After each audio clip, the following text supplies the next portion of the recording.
আল্লাহ যখন কাউকে ভালোবাসেন তখন তার জীবনে যেসব পরিবর্তন আসে। ১. গুনাহের প্রতি ঘৃণা জন্মায়। যে গুনাহ আগে সহজ লাগত, এখন সেটাই বুকের ভেতর কাটার মতো লাগে। কারণ আল্লাহ তার হৃদয়কে জাগিয়ে দেন। ২. নামাজ ও ইবাদতে মিষ্টতা আসে। নামাজ আর বোঝা মনে হয় না, বরং শান্তির জায়গা হয়ে যায়।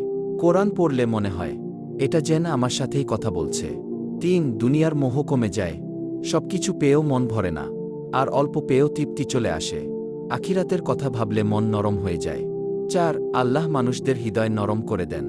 যাকে আল্লাহ ভালোবাসেন, মানুষও অজান্তেই তাকে ভালোবাসতে শুরু করে। এটা হাদিসে এসেছে।